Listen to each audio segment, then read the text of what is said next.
Hey gang, welcome to the latest episode.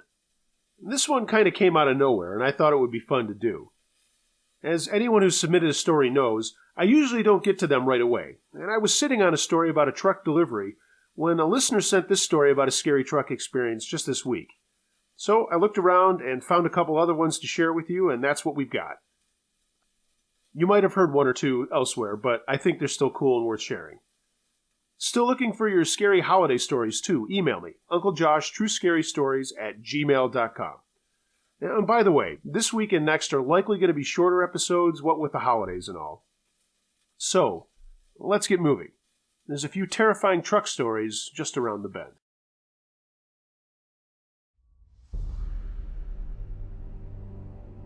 My Time as an Auto Hauler, submitted by Ward.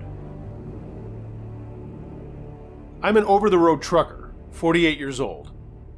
I've been doing this for 25 years out of Pittsburgh. In my first 3 years, I worked for an auction company as an auto hauler, and this experience almost turned me off from ever driving again. Basically, I would drive my top-load rig to where the company wanted me to go, have the vehicles loaded up, and drive them back to our lot. Most of the time, I wasn't supposed to help with the load-in process, but I did once in a while. This time I'm talking about here, I did because I wanted to see if I could pull a drive from Pittsburgh to Dover, Delaware and back in one shot, so I could see my daughter's first dance recital. Hey, dads know how important that stuff is. So I take off, make the 5.5-hour trip down, and start loading things up. The guys we were buying from had mostly old junkers that our place would use for parts, but there were a couple of nicer cars too. All of them ran, but they might be busted up in some way or another. I didn't care, I just wanted to do my job. The guys get the top loaded up and I start helping with the lower carrier. I pull the first one in, and I think it was a Buick Skylark. What I remember most about the car was how bad it smelled. I mean, it was rank as a dead skunk's asshole. That bad. When I got out of it, one of the lot guys walked by and said, "What the hell is that? What, did you shit your pants in there?" I laughed and said, "If someone takes a shit that smells that bad, they'll be dead before sundown." We both laughed and finished securing everything for the road, and I grabbed a bite before taking off. When I walked back to my rig, I couldn't help but notice the smell was still there. It wasn't on me, it was coming from that car. Screw it, I thought, and hit the road. All the way back to our place, I couldn't help thinking about that smell. My mind was wandering, and I thought maybe there was something in the car, maybe a bunch of dead raccoons or something, who knows. I made the trip and was super happy that I would be able to see my little girl the next day. I pulled into our lot, got my rig situated for the load-off. Keith, the guy who owned the place, came out with 2 other guys and began the process. I had made good time, so I was just bullshitting with Keith when the guys finally got to the Buick. They both recoiled and asked what the hell was wrong with that car. I shook my head and told them I had no idea why it smelled that way. I just picked the vehicles up, I didn't inspect them. Keith walks over to it and almost pukes. The smell is now all around the car, and we work together to haul it off and then just sort of stand there looking at it. We were all looking at the trunk, wondering if there was something in it rotting or whatever. So Keith reluctantly takes the keys over to it, and slips the key in the lock, and with a deep breath pops it open. He immediately starts retching and finally turns away and pukes his brains out. And this causes one of the other guys to do the same, and the smell wafts over to me, and I do everything to control my stomach. I pull my shirt over my nose and take a step forward, and I almost lost my cookies. Inside the trunk were 2 decaying bodies that didn't look like they had been in there that long, but they were in there long enough to start decaying. From what I saw, their skin was like a dark brown, and there was black stuff all over the place, and their clothes were stained reddish-brown from blood. Keith got it together and told us to get back as he ran to the office to call the cops. We got away from it, but we all just kept staring at that car. One of the guys pulled out some cigarettes, and I had quit a couple of years before, but he offered me one, and I took it gladly to put something in the air other than that horrible stink. The cops came out, and then a bunch of other authorities, and there were a lot of questions for me and the workers as our prints were all over the car. Obviously, they didn't think we had anything to do with it, as I had all the paperwork from where I picked it up, but it was still unnerving to know that I had been sitting in there close to those things. I was allowed to leave, but had to be available over the weekend if they needed anything else from me, and I got the hell out of there. Just as I was leaving, guys in these big hazmat-like suits showed up to take the car away, and for a second I thought about how totally fucking gross that would be to have to scrape those bodies out of there. It was a while later that Keith got the whole story, and the guy we bought the car from had a lot of splaining to do as to where he got the car, and how he didn't know or didn't say anything about the smell. Turns out, he got it legit, and it had been on his lot for months before we picked it up. The two guys that were in the trunk were identified as two homeless men from Dover that had been stabbed multiple times and then thrown in the trunk. The guy at the lot had security cameras, but they reset themselves every 72 hours or something like that, so there wasn't any footage as to who put the bodies in there. Like I said, I only ran a top loader for a little while after that until I got my own rig and started contracting with other companies. I've got lots more weird stories that I'll share with you, Uncle Josh, but that one was tops of the scariest and most disgusting things I've ever seen. There's roadkill, and I've passed some grisly accidents, but holy shit. If you've never been that close to a dead body after a few weeks, I don't suggest it.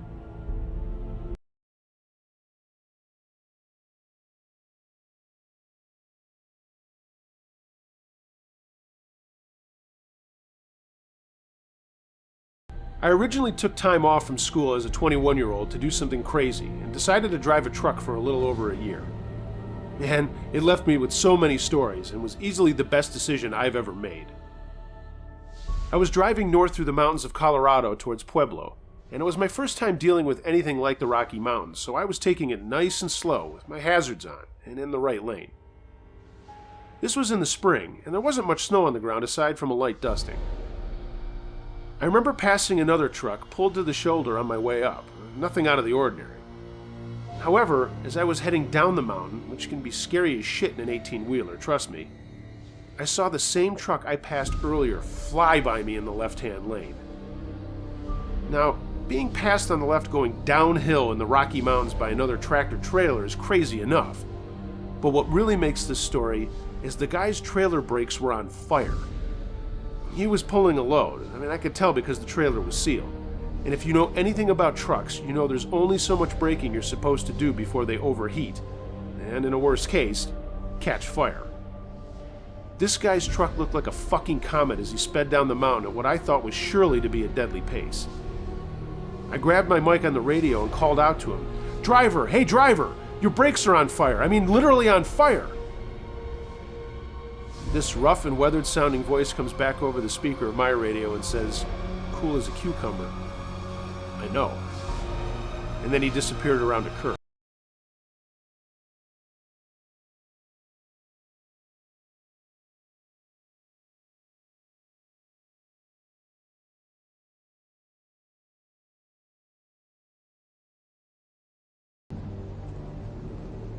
The Scariest Thing That's Happened to Me by Mr. Araya.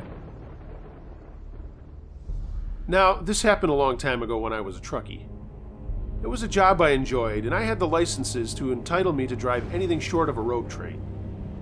Pay was pretty good, leaving me with a lot of money for my few hobbies, and of course, I got to see a bloody huge amount of the country. I've seen more of it than anyone I know, except maybe some mates of mine who became diggers. Plus, I got to take my best mate Spot, my cattle dog, with me everywhere. All in all, it was a solid gig, even if the hours were extreme at times.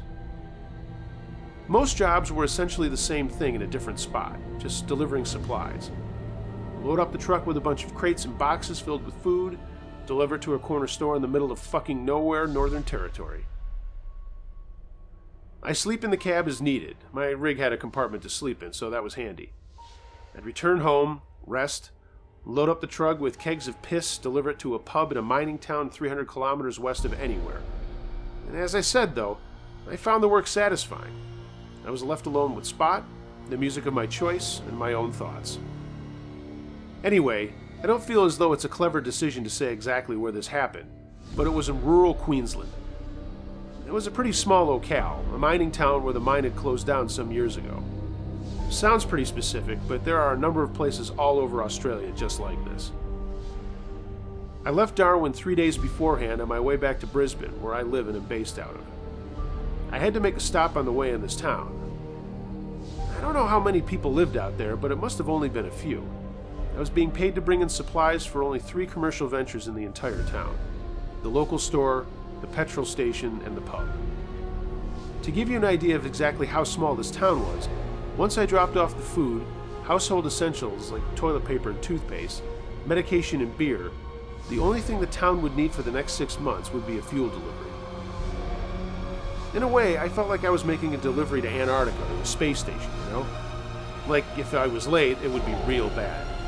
These people were relying on the stuff in my truck. Maybe I was just getting big-headed, though. By the time I arrived, it was about 11 o'clock at night. I was a couple of hours late. I had meant to arrive at 7 as my boss had booked a hotel room for me. I slowed down, pulled over to the side of the road, and turned the truck off. There were no lights on in anyone's houses, at least none that I could see. And in a town like this, there were no streetlights either. Or if they weren't on. It was totally dark outside, save for the dim light of the moon. I looked at Spot in the seat next to me, and he sat up. It looked like I'd be sleeping in the truck tonight. Heh, pretty spooky, eh, boy? He cocked his head and made a whining noise at me. Yeah, time for bed, I think. As I grabbed my torch, lighter, and Winnie's, I hopped out of the truck with Spot excitedly following. It was good to be able to stretch my legs and get some fresh air, even if it was still stinking hot. 11 o'clock at night, and it was still in the mid-30s. That's around 90 or 95 Fahrenheit, I think, for the Yanks. Downright fucking ridiculous.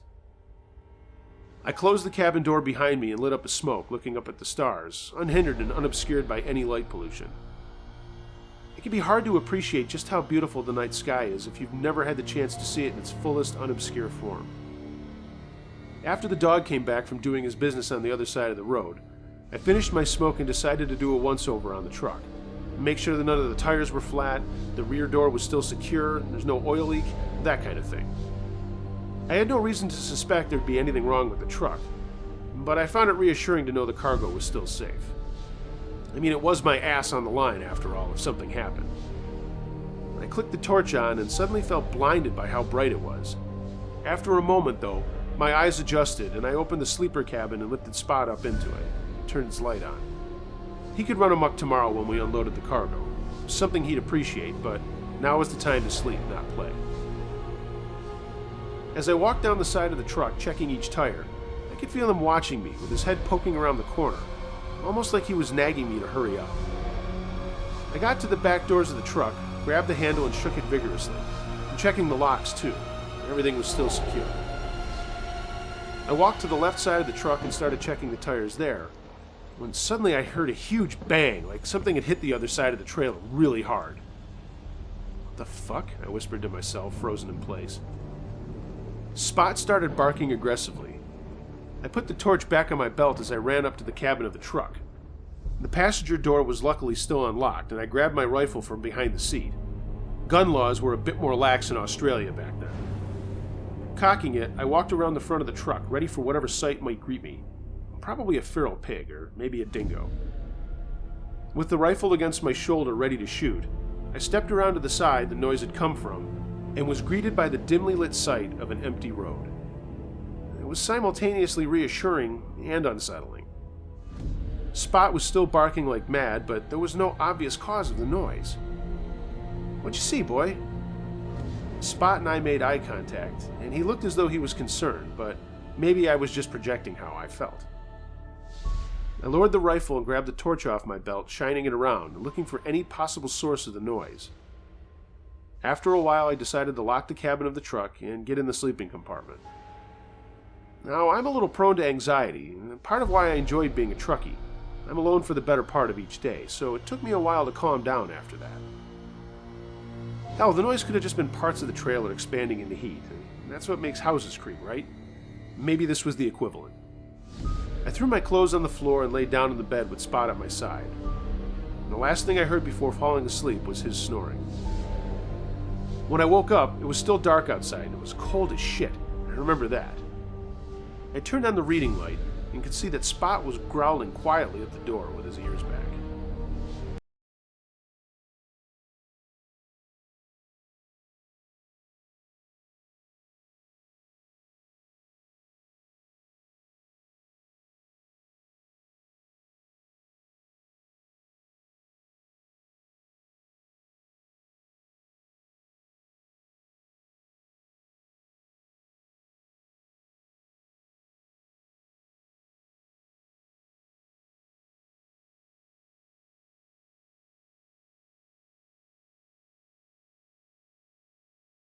2:15 a.m. Put on some shorts, grabbed my rifle, turned on the torch, and grabbed the handle of the door. "Who's there?" Total silence. "I heard you talking to yourself. Who's there?" Silence, but then I swear I heard someone laugh. I threw open the door and jumped down with Spot right behind me, barking his head off once again. I shone the torch around looking for whoever was out there, but I couldn't see any source of the noise again. As I looked to my right, though, I realized the trailer was missing. What the fuck? How could the trailer be gone? There is no way anyone out here could have disconnected it, let alone move it. And even if they had, how could they do it without Spot losing his mind or me hearing it?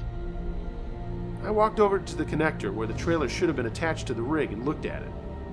The metal was mangled and all the cables had been torn apart. I shone the torch in every direction, but the trailer was obviously gone. At that moment, I had no idea what to think or say. I mean, this was absolutely absurd. I'd have been less shocked if it were snowing. Spot had stopped barking now and was standing as close to me as he possibly could, without actually being surgically attached. I turned around and thought about what to do. How would I explain this to my boss, or to the publican, shopkeeper, and petrol station manager? Or even the police? I mean, this had to be considered theft if someone took the trailer and they damaged the rig, too. I took a deep breath and briefly considered that maybe I was having an exceptionally vivid dream. I grabbed my cigarettes out of the cabin and lit one up.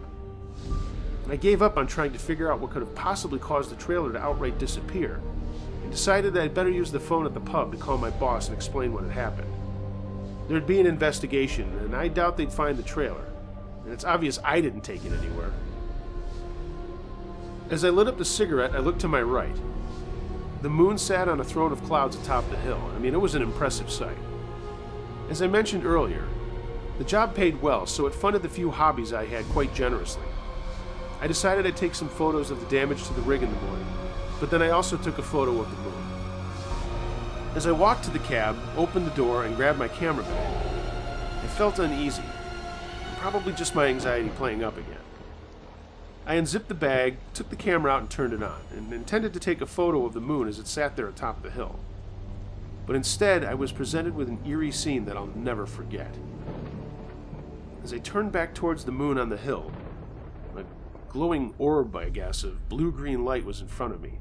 I mean, not exactly in front of me, several hundred meters down the road, but it was moving in bizarre patterns, as if the idea of a glowing orb in the middle of the night isn't weird enough by itself.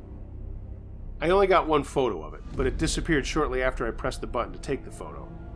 I've never been able to explain it, and I suspect I never will be able to. Now at this stage, I'm feeling deeply uncomfortable being out here. There was a loud, unexplained bang on the side of my trailer when I arrived. My trailer has seemingly disappeared into the void, and now there are weird orbs of dancing light in the distance. I think any person who wasn't unsettled by this would arguably be otherwise disturbed. I stubbed out my cigarette on the ground, and I heard a spine-chilling scream from further up the road. I put everything except the rifle and torch back in the truck and chased after Spot, who was already flying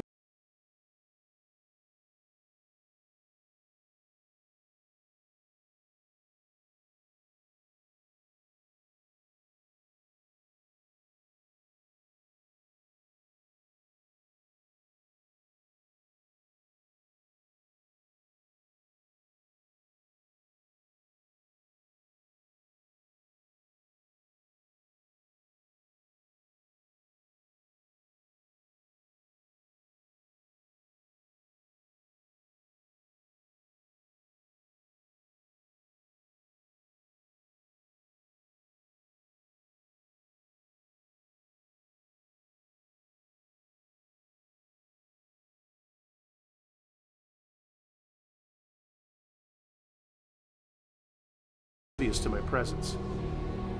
I shone the torch in the direction he was facing, but there was just grass and shrubs. "Spot!" I tried to grab his attention, but he remained unmoved. It wasn't until I petted him on the head that he reacted, and even then it was with some delay.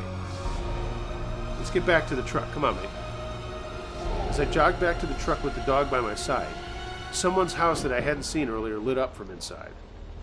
a man came to the front door and started shouting at me. "Oi! Come up here, mate! It's not safe out there!" I didn't need any further explanation at this stage. "All right, mate. Give me a moment. I need to lock up my truck." "Look, mate, I'm telling you right now, don't bother. Come up here. Bring your dog, too." All right."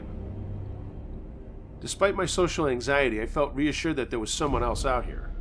I mean, this was all too weird. By the time I made it to his front door, I did feel somewhat better about the situation. He took a step back and motioned me through. "You want a cuppa?" he asked me. Sure, yeah," I stammered. "Who are you?" "Name's Wayne. You?" "Wayne, right. I'm Dave. Did you hear or see anything weird out here tonight?" "Yeah, mate, I sure fucking did." He laughed as he turned and put the kettle on. "I got no idea what it is, though. You can stay here to sunrise. Then you need to get back to your truck. Can't have anyone seeing you here."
I eventually spoke with my boss and the police, and there was an investigation, but they never found the trailer, and I quit the job once the investigation cleared me of any fault.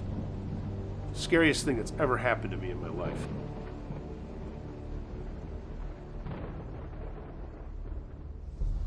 South Market Delivery, submitted by Eric. For a short while during college and after, I was a delivery man for a food company in San Francisco, California. It wasn't a bad job. The toughest thing was making the deliveries fast, as some of the places were on the street, and parking was a premium. Basically, I'd park in front of the place, or at least near it, and then use a hand truck to ferry whatever the place had ordered inside. After some of the places got to know me, tips were pretty decent, even though we weren't supposed to take them, and that was kind of a perk of the job. Most of my deliveries were during the morning or early afternoon, which worked out well so I could take my night classes. But one afternoon, my boss asked me to make a couple of evening runs, as he knew I didn't have school certain nights. He said he'd give me double time for the hours, as he was short-handed.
Tattered clothes, long beard and hair, and it's all matted and sticking together, and he's carrying a plastic garbage bag full of who knows what. I don't say anything and keep moving, when another guy yells out, "Hey, asshole! My friend's talking to you! What, are you too cool to answer?" This guy is up in front of us, and I reply, "Sorry, fellas, I'm working, and we're not allowed to carry cash." "That's bullshit, man," says the first guy. I need to get home. It's just $2. Yeah, sure. OE 800 was $195 back then, and that's where that $2 was going to go. I was sure of it. We kept moving, and the guys both kept yelling until we got to the place. I head in, make the delivery, and get the receipt from the owner, and then realize with dread I've got to walk past those two guys again. I go outside, and they're still standing there waiting for me. I sigh and start walking back to my truck, and they start yelling again. I tell them again I don't have anything, but they're getting louder and louder. I get to my truck, hook the dolly on it, and run around to my door with one of them right on my heels. I jump into the cab and turn the key. Oh shit, the truck won't start. I grab the radio, which works sometimes and other times not, and of course that's out too. So now I'm double parked, there are two freaks banging on my door screaming at me at the top of their lungs.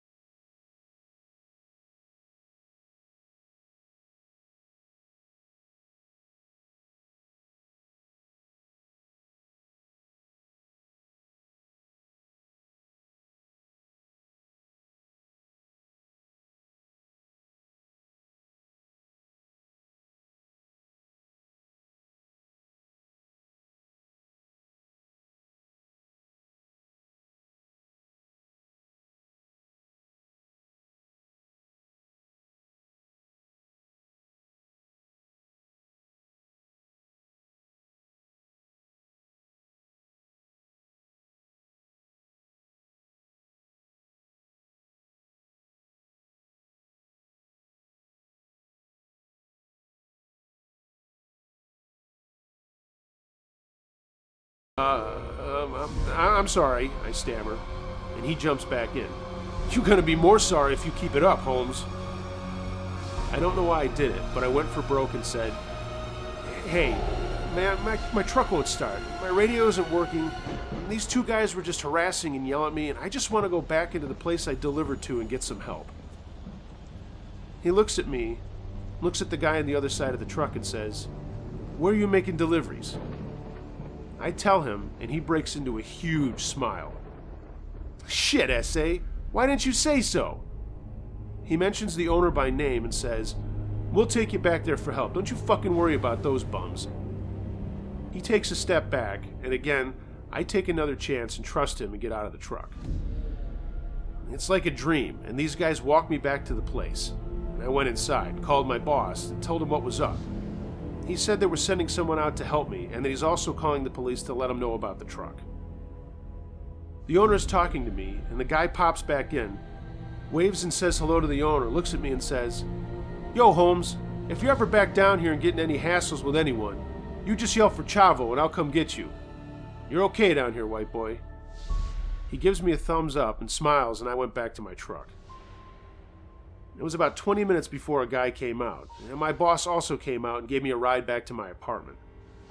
I told him everything that happened, and he just laughed and said, Yeah, those 11th Street guys never bother us.